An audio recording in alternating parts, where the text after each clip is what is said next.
I think what the Grail represents is an esoteric Eucharist that is a parallel to the exoteric Eucharist. Yeah. So it points to a deeper communion that is symbolized within the exoteric Eucharist. So, and in terms of the connection with the divine feminine, like the bearers of the Grail items are always women. Always women right. that bear the item. And it's not just the Grail. There are also these other relics that are associated. You have the bleeding lance, you have the candelabra. Sometimes it's a serving dish, sometimes it's a chalice, sometimes it's a stone. But I think in all cases, it's pointing toward this deeper sense of the Eucharist. The real presence in the universe, the earth, which was Sergei Bulgakov's argument, right? Correct. But anything that has symbolic import, there's not like it's not allegory. It doesn't. This represents that, right? It's kind of mixed up and plastic and elusive. This literature kind of arose right around the time of the hammering down of the doctrine of transubstantiation, which is also the time the chalice was withdrawn from the faithful. The chalice was reserved for the priesthood only. When Crusaders went to the East, there they saw a Eucharist that was still celebrated, as Shari knows, from the chalice.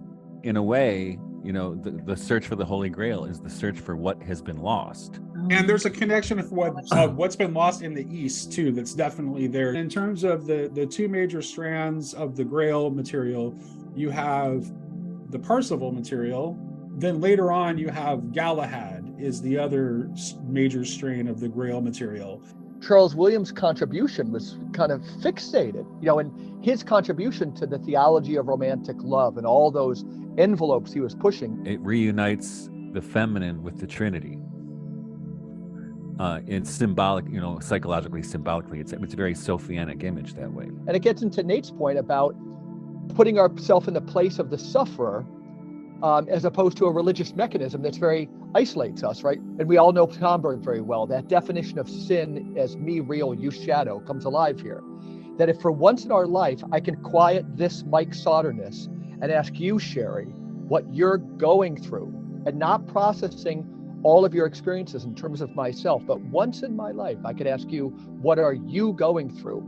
That, for all this talk about Jesus, the imagination, and the imagination in terms of arts in the schools and so forth, the single most powerful definition of the imagination has always been, and has to be in the future, the ability to put yourself into another person's place. Right. That if our religious practice is working towards that realization, it's of Christ. If it's not, definitely of Antichrist. Right. Some of this stuff can be that. Well, that's what Tomberg says, is that intuition is the ability to become another. Like that's ultimately for Tomberg what intuition is. Amen. Can people turn to the Grail quest and get a lot of insights into the truths and falsehoods of romantic love, right? Some people would hope it has something to do with this, this great loneliness that invades the world. I think Charles Williams understands what the deeper sense of our romantic love is. Romantic love in its best guise, it points us toward God's erotic longing for us.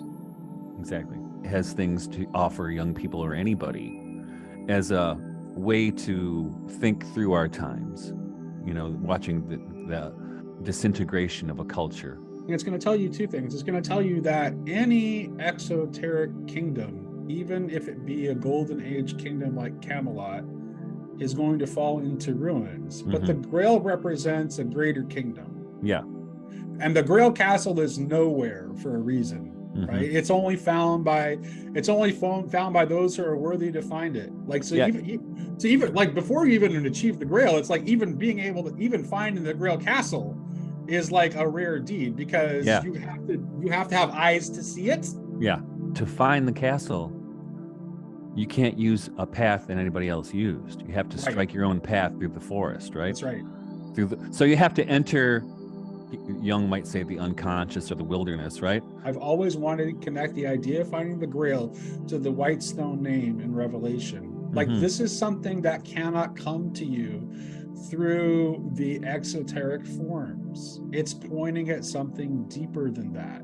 Yeah, this kind of fundamental philosophical ontological question. who are you really? Who are you? You ever see The Last Temptation of Christ? There's this moment where she's worried, son, come home with me. This is crazy, and people are upset. And he turns to her and said, who are you? I mean, really, who are you? I'm your mother, but who are you really?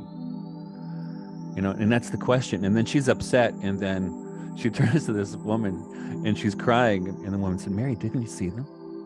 See what? All the angels, all the blue wings behind them. I swear there were thousands, right? And I mean, because he asked the question, who are you? And I tell the student, I mean, I think you see kids struggling this right now with all the trans stuff that's going on. That says, I don't know who I am, right? I'm trying to find out who we all do. I mean, that's what Percival is trying to do. He's trying to find out who he is. I mean, the mystical union with the divine is what the Grail story is about. I didn't want to say that right off at the beginning of the conversation, but folks, that's what the Grail is about, and that's why my channel is called Grail Country. Uh-huh. Thank you for finally answering my question. That integration of the self, right, is just. It's a beautiful, beautiful moment. The Galahad versions that I've been trashing on. The story is still what I'm talking about, especially if you understand what the symbolism of virginity actually is. Virginity is not a biological state. It's a spiritual state. I personally think it's most interesting when you think that Christ is born of a virgin, right? So, and I've tied this into the book of Job because I got caught up in the book of Job for a long time, and this integrity that Job displays, that he hangs on to for so long, and it's the thing that God sees as righteousness in Job, right? Integrity means virginal. That's right. Yeah. It's the same thing, and it's whole. It is out of this that Christ is born in you. You see. Christ is always born of a virgin. He has to be. I don't know the story of Galahad that well, but when you were talking about it, I just kept thinking of that, that would be to me what Galahad represents, is Christ being born of a virgin, right? Being born in him, and out of that virginal integrity that he carries with him. If, and I don't want to condense it to this, let's say some part of the mystery of the Grail is this great mystery of putting yourself into another person's place, being able to ask the question, what are you going through? We have, with the ubiquitous nature of online things like this, podcasts and so forth, what we really need for young people to do is to learn how to make friends. Right? This is a greater step towards that profound mystery than, in one sense, and again, we're all kind of like angling towards the same thing, than any esoteric knowledge. It's almost decidedly unesoteric.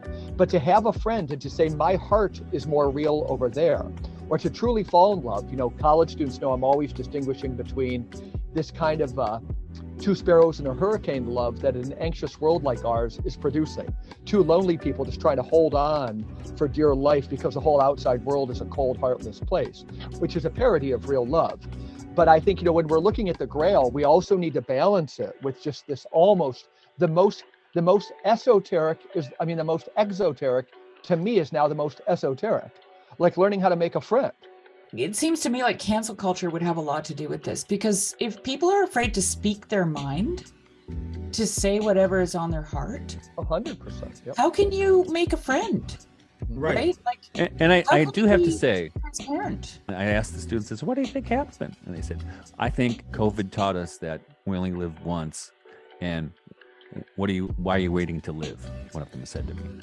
I hope so. It's kind of the moral of Wolfram's version of the Grail story too. Mm-hmm. Percival has to go out and live his life, and in the process of living his life, he learns how to become a friend by being able to ask the question, which gives him the intuition that allows you to become another, who you already are. There you go. There you go. Good.